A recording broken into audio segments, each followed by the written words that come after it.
Okay, so imagine this. The world finally gets fixed. No corrupt governments, no war, no propaganda, no fake leaders. Jesus literally rules the world for 1,000 years. And somehow humanity still fumbles it. Yeah, that's exactly what Revelation says happens next. And after that, heaven and earth fully merge together, like God actually moves in with humanity permanently. This is the final ending of the Bible story. So let's see how the final Gog and Magog unfolds.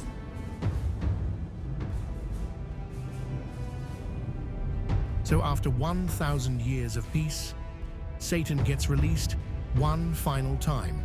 And honestly, this is the part that exposes humanity completely. Because think about it.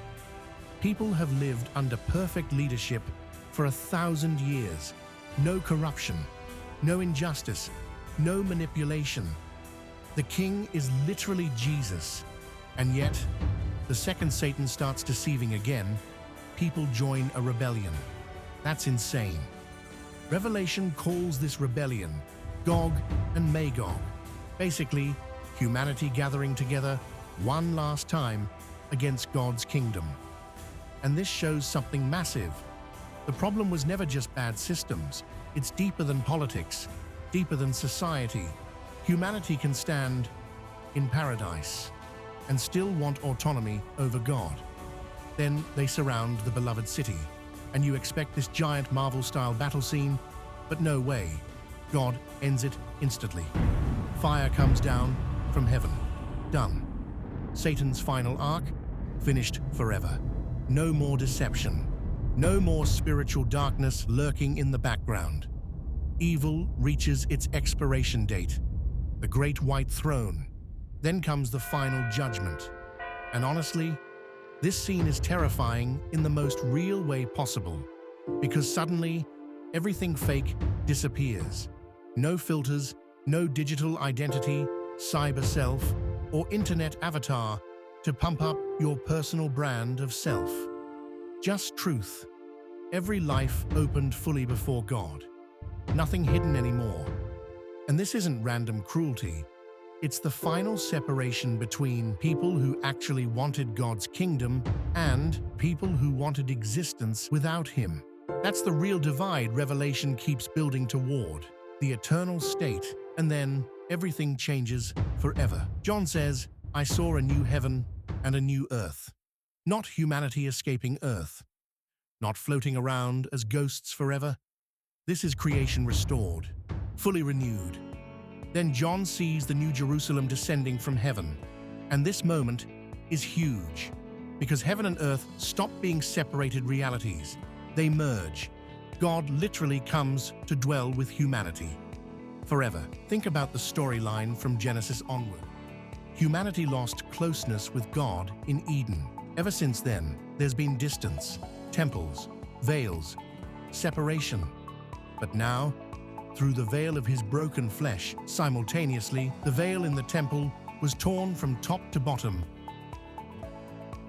Between the holy and most holy place, no separation, giving us access to the most holy place, heaven itself. No distance anymore. The Father joins the Son, and both dwell with redeemed humanity together. This is the moment the entire Bible was heading toward. Why are the gates always open? Now here's where people get confused. The city gates are always open. Always. Why? Because there's literally no threat left. No night, no danger, no fear of invasion. Perfect security. Nothing can collapse this kingdom anymore. Then who is outside? But Revelation also says certain people are outside. Liars, idolaters, sorcerers, sexually immoral people. People who loved evil instead of truth.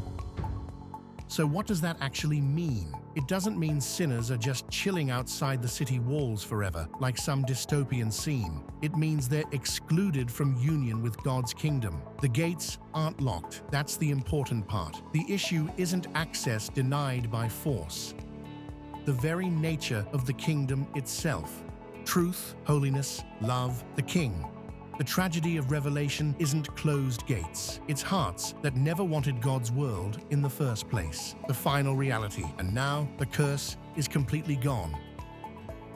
Death deleted, pain gone, decay finished. The river of life flows again. The tree of life returns. God and humanity together forever. Not fantasy, not clouds, a real restored creation that finally works the way it was supposed to.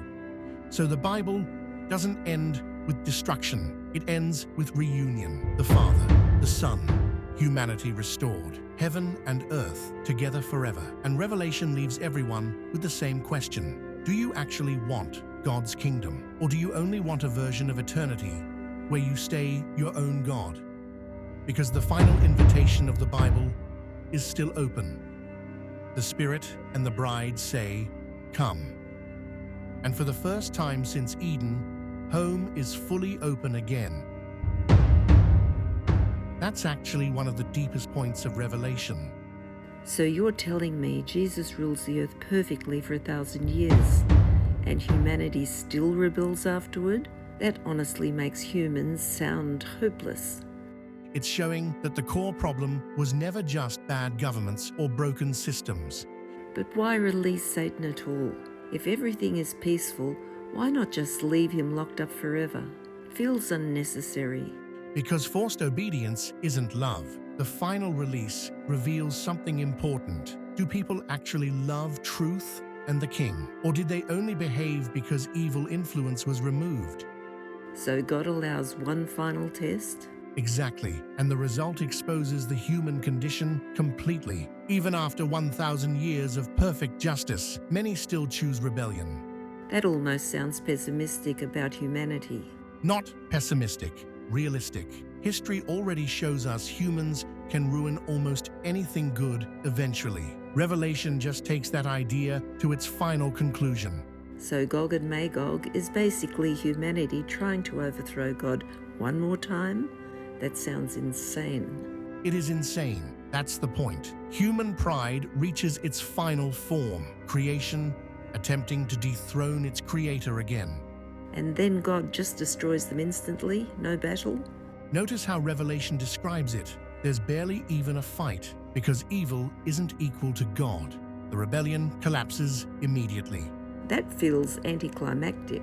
Or symbolic. Evil looked powerful throughout history, but before ultimate reality, it's temporary and fragile.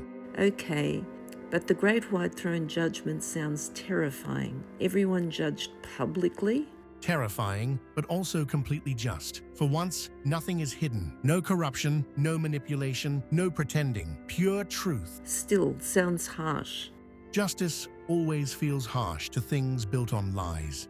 So everyone gets separated into categories forever. Not arbitrary categories, alignment, truth or rebellion, union with God or rejection of Him. Why does heaven come down to earth, though?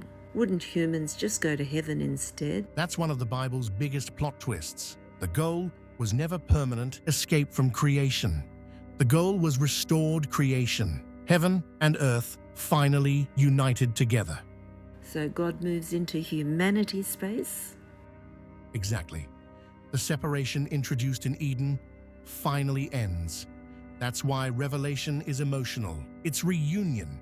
The city description sounds almost sci-fi. Gold streets, giant walls, gates always open.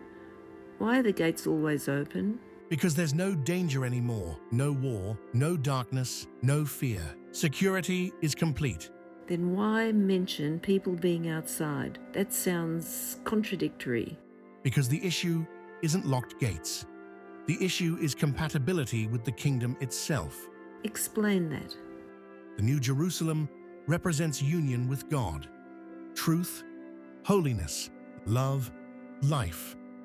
If someone permanently rejects those things, they're outside by nature, not by geography. Honestly, that still sounds exclusive. Every kingdom has boundaries. The question is, can a reality built on truth coexist forever with people committed to lies and destruction? But couldn't God just change everyone eventually? Then free will disappears. Love without choice becomes programming. So Revelation's ending is really about human choice? Exactly. The entire Bible builds toward one question: do humans actually want life with God, or only existence on their own terms? So after all the chaos, judgment, wars and prophecies, the ending is basically God's restoring everything? Not just restoring everything, joining everything together: the Father, the Son, humanity, creation. No separation anymore. And the gates stay open forever? Yeah. For the first time since Eden, nothing closes them again. The ending of Revelation isn't really about the end of the world. It's about the end of separation.